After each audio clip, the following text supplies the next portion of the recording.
dos, uno. Hola everybody! Proche ou un de tes amis t'a dit, t'as parlé de Duolingo, que c'est hyper addictif, il t'a dit tu devrais vraiment essayer, j'apprends hyper bien les langues avec ça. Ou alors t'as déjà commencé Duolingo, tu t'es déjà lancé et tu te demandes est-ce que c'est vraiment une bonne appli pour apprendre une langue. Donc Duolingo c'est l'app la plus connue au monde, il y a plus de genre 200 millions de téléchargements, au moins 100 millions. C'est vraiment monstrueux. Quand on parle de apprendre une langue, la première appli qui nous vient en tête normalement c'est Duolingo parce que évidemment c'est gratuit.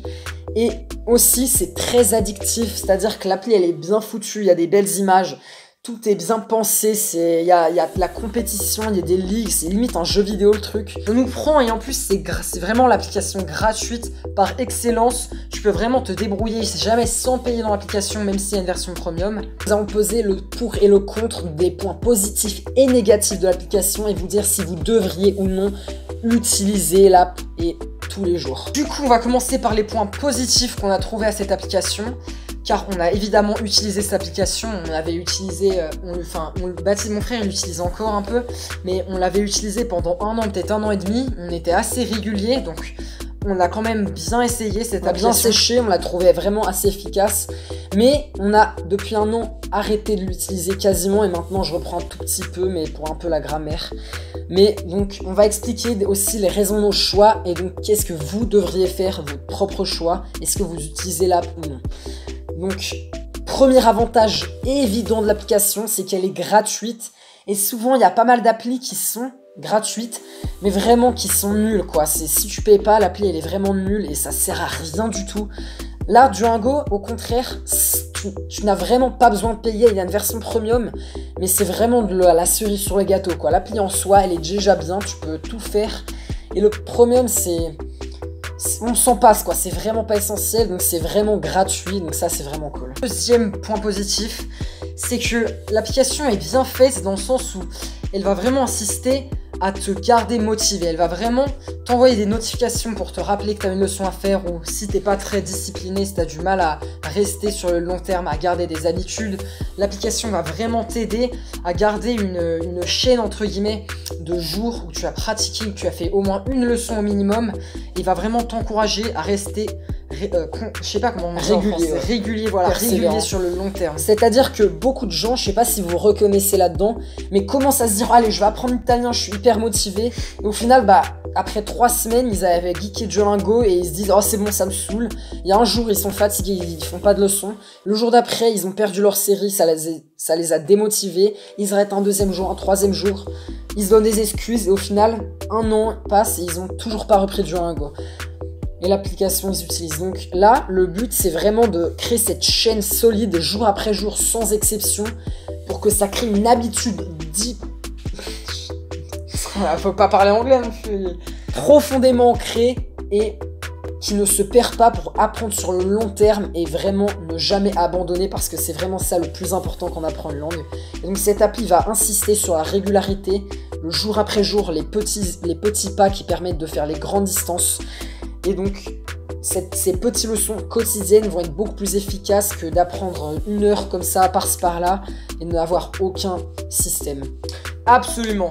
Et du coup, on va enchaîner sur un point qui est un petit peu similaire, mais c'est que c'est non seulement ils insistent pour que tu gardes sur le long terme et que tu sois régulier, mais c'est assez facile de s'y tenir parce que c'est une application hyper addictive. Donc elle joue sur beaucoup de choses, les dessins, tout est bien fait, c'est vraiment une belle appli, voilà, le graphiquement parlant, c'est bien foutu quoi, c'est hyper mignon, c'est bien designé, ouais. C'est assez minimaliste et même les petits sons là, les petits sons de victoire à chaque fois que vous avez une bonne réponse, c'est hyper satisfaisant, aussi, ça a été bien pensé. L'appli, ils ont tout fait pour la rendre addictive, il y a une vraie compétition, il y a des ligues, c'est genre vraiment comme dans genre Clash of Clans si vous voyez. Donc Clash Royale, il y a les vraiment bronze, argent, or, les ligues comme ça, donc ça peut vraiment motiver de voir les autres, oh je vais faire tant de leçons pour arriver dans le classement. Et donc ça peut aider à se motiver à apprendre les langues du coup. Et il y a plein d'autres choses comme ça, il y a des gadgets à acheter ou quoi, donc c'est assez gamifié. Donc pour les gens qui sont amateurs de jeux vidéo, bah au final ça va un peu ressembler Duolingo, mais c'est vraiment un truc utile pour le coup. Pas comme un livre scolaire en ligne qui vous envoie des notifications qui insistent pour que vous venez comme ça, c'est hyper désagréable. Ça faites pas ça s'il vous plaît, les applications de langue. C'est un jeu vidéo d'apprentissage de langue. C'est vraiment pensé comme un jeu, ça peut totalement remplacer par exemple si vous disiez que vous n'avez pas le temps, vous pouvez vous dire bah peut-être que je passe un petit peu de temps dans chaque journée comme ça, ou quand il y a une file d'attente à geeker un peu sur un jeu vidéo, peut-être Clash Royale, j'en sais rien. Bah, vous pouvez ouvrir Duolingo, c'est assez amusant et tout est fait pour que ce soit addictif, et donc vous pouvez apprendre la langue de cette manière. À chaque fois qu'il y a un petit trou dans la journée, ça peut remplacer. Ou alors ça peut, au lieu de scroller sur TikTok ou Instagram ou je ne sais quelle connerie, vous pouvez prendre votre application si vous êtes débutant dans une langue et vous commencez à vous apprendre des nouveaux vocabulaires, apprendre la grammaire, etc. Donc maintenant, nous allons... No, eso vamos a poner la conclusión. Eso. La conclusión. Vamos a decir conclusión es para la gente que tiene... Sí, que... ¿Para quién esta aplicación? Porque es para un tipo de gente. Es para los principiantes y es para los principiantes que no es para principiantes, pero no es la sola cosa que principiantes tienen que utilizar. Es como un no sé si ça dish. Allez, ok. Donc maintenant, on va passer au point négatif de l'application. Bon, je vais pas vous mytho, il n'y en a pas tant que ça, donc ça va être très court. Alors, qu'est-ce que je pourrais dire en vrai? Cette vidéo n'est pas sponsor, évidemment. On n'a pas encore énormément d'abonnés. Je crois qu'on est à 30 peut-être. Ouais, autant dire qu'on n'en a vraiment pas du tout. Mais voilà, on se décourage pas.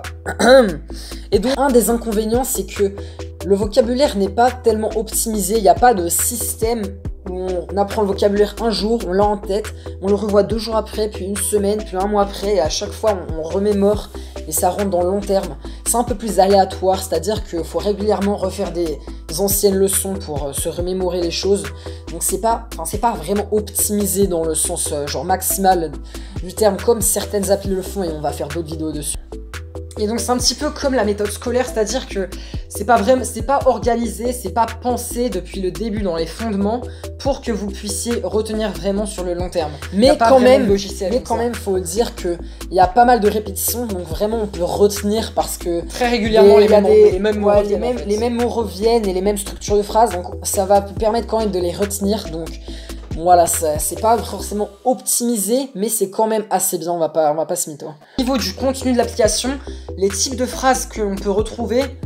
Oh, attends, on va peut-être déjà commencer par comment s'organise l'application. Donc l'application, vous avez une sorte de carte, vous avez une sorte de... Je sais pas comment décrire, il y a plein d'unités où il y a à chaque fois 5 niveaux. Dans le niveau croissant, c'est-à-dire vous commencez avec des unités faciles et qui vont de plus en plus difficiles. Et donc à chaque fois, vous allez apprendre, chaque unité, soit c'est le passé, soit c'est genre à l'école, ou soit du vocabulaire, un thème de grammaire. Et donc à chaque leçon que vous faites, il y aura genre une quinzaine de phrases en anglais, en espagnol, peu importe, et que vous allez traduire en français. Mais faut pas tout écrire, faut juste cliquer sur les mots, quoi, ça va assez vite. Et c'est pas tellement long, c'est pas tellement difficile, mais il faut le voir pour comprendre. Et voilà, et à force de faire des leçons, vous allez passer de niveau en niveau. À plus vous travaillez une unité, plus elle va s'améliorer de niveau, et c'est un peu comme un jeu vidéo, donc c'est assez satisfaisant. Mais ça, c'est pas du tout dans les désavantages. Par contre, un des points désavantageux, ça se dit pas ça en vrai. Faut que j'apprenne le français aussi. C'est peut-être une bonne idée que je réapprenne le français. Ouais. Ok, donc... Ok, un des points un petit peu négatifs de l'application, c'est que les phrases, elles reviennent souvent, enfin c'est souvent les mêmes phrases, mais des phrases un petit peu bizarres. Vous avez peut-être essayé l'application, mais peut-être certains d'entre vous vous êtes dit, mais qu'est-ce que c'est que ces phrases qui font que de répéter? C'est un peu des phrases en mode l'elefante se come el arroz. Et l'elefante se come el arroz, ça veut dire l'éléphant se mange le riz, enfin mange le riz. Donc c'est un peu des trucs chelous, voilà, ça revient souvent avec les animaux quoi. Des trucs du style The spider is drinking water. L'araignée en train de boire de l'eau, genre des phrases qui n'ont vraiment, des fois pas vraiment de sens. Grammaticalement c'est correct, genre la phrase il y a un sujet verbe complément, voilà, mais enfin l'araignée qui boit de l'eau, mais pourquoi t'apprends ça quoi? Tu vas jamais dire ça quand tu vas aller dans un pays étranger. Tu vas dire ça en Angleterre, l'araignée boit de l'eau, mais voilà, donc c'est plus, au moins t'apprends vraiment la structure de la phrase. Donc si t'es assez paumé dans la langue, ça peut être utile. C'est pas une appli qui est faite pour les bilingues, c'est si t'as du mal, bah là ça va t'aider à structurer les phrases. Donc là ça nous met à la conclusion du coup, parce que la vidéo commence déjà à être longue, voilà. Et donc on n'est jamais concis, c'est incroyable, ça faut qu'on vraiment progresse sur ce. Quand tu improvises un petit peu trop, c'est peut-être pas s'organiser, c'est un peu compliqué aussi. Voilà, donc conclusion. Donc en gros, à qui s'adresse l'application? Ou alors, peut-être que, est-ce que c'est une application que un type de... C'est hyper compliqué comme phrase. Donc en fait, ce que tu voulais dire, c'est est-ce que c'est une appli qui est nulle et que personne ne devrait faire parce qu'elle est, voilà, pas opti? Ou alors c'est une application mais magique que tout le monde devrait avoir? Ou alors c'est un avis plutôt nuancé? Donc la réponse, bah, vous allez le voir, c'est plutôt nuancé effectivement. Je pense que vous y attendez, hein, de toute façon, on n'a pas besoin de le dire. C'est-à-dire que Duolingo, c'est recommandé plutôt pour les niveaux débutants. Donc quand vous êtes niveau A1, A2 ou B1, ça peut être utile Duolingo. Et surtout, voilà, quand si vous voulez apprendre le chinois, que vous venez de commencer, bah là, Duolingo, ça va vraiment vous montrer les bases. Et au contraire, bah c'est pas vraiment pour des personnes qui ont un niveau B1+, B2 ou au-delà, peut-être vers C1, C1, 2. De toute façon, on pense pas que vous êtes déjà C1 dans le langue, parce que sinon vous serez pas sur la chaîne. Ou alors vous êtes anglais, vous regardez la chaîne en français pour juste comme ça, parce que pour avoir du contenu français, mais voilà, on suppose que... Bref, mais on va pas spéculer trop. Donc ce que je veux dire par là, c'est que si vous avez un niveau où vous parlez couramment la langue, ou voire au-delà de ça, vous êtes peut-être même bilingue, vous êtes peut-être même trilingue, vous avez rien à faire, évidemment, si vous êtes trilingue, mais même si vous parlez couramment, vous voulez optimiser votre niveau, vous avez rien à faire sur Duolingo. C'est-à-dire que si vous parlez couramment une langue facilement, mais que vous la voulez encore plus, c'est pas français ce que je vais dire, encore plus améliorer, vous voulez encore passer au niveau supérieur, à avoir un niveau de proficience avec du vocabulaire varié et tout, bah n'utilisez pas Duolingo, vous allez stagner à votre niveau et vous n'allez pas progresser.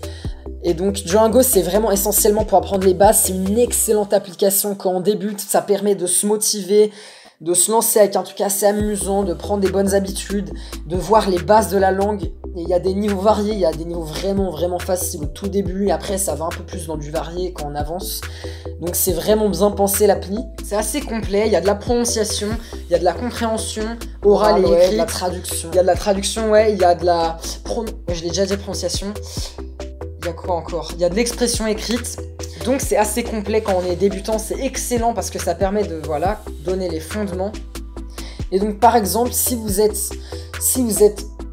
à l'âge adulte et que vous voulez relancer une langue et vous avez à peu près oublié, bah vous pouvez relancer avec Duolingo, et quand ça vous revient en tête, bah vous arrêtez, vous passez à d'autres méthodes.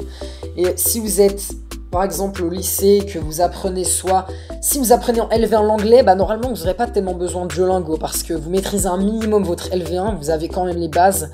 Donc Duolingo on recommande pas tant que ça. Par contre pour une LV2, par exemple en espagnol, souvent on a quand même plus de difficultés qu'en anglais, vu que bah, on a moins travaillé l'espagnol que l'anglais au lycée. Donc ça peut vraiment là être utile d'utiliser Duolingo et vous allez vraiment consolider vos bases. Voilà, là la vidéo elle est beaucoup trop longue, faut achever là. Je sais pas si on a dit, Duolingo ça reste une application, même pour les débutants, où ça va pas faire tout pour tout l'apprentissage. Ça va rester quelque chose d'un petit peu secondaire, comme un petit peu c'est pas le plat de résistance quoi, c'est un outil. C'est un outil, c'est un petit peu en accompagnement, c'est un peu une sauce que vous mettez sur votre gros plat principal, la grosse plâtrée de riz sa mère. C'est vraiment pas le truc principal, tout va s'appuyer dessus. Ça peut commencer, vous pouvez commencer une langue et vous rendre addict un peu à la langue et tout, vous donner un goût à la langue, des bases et tout. Mais ça va rester dans votre apprentissage quotidien de la langue, ça va rester quelque chose de secondaire. Et peut-être que ce qui est principal, ça va être complémentaire. Voilà, ça c'est le complémentaire. Mais ça peut faire partie de votre méthode si vous êtes plutôt débutant. Ça a sa place quand on a un niveau assez léger et qu'on commence la langue. Ok, c'est tout pour aujourd'hui, je crois qu'on a tout dit. Merci d'avoir regardé la vidéo. Et on se dit à la prochaine. Apprends idiomas fast. Ciao. What?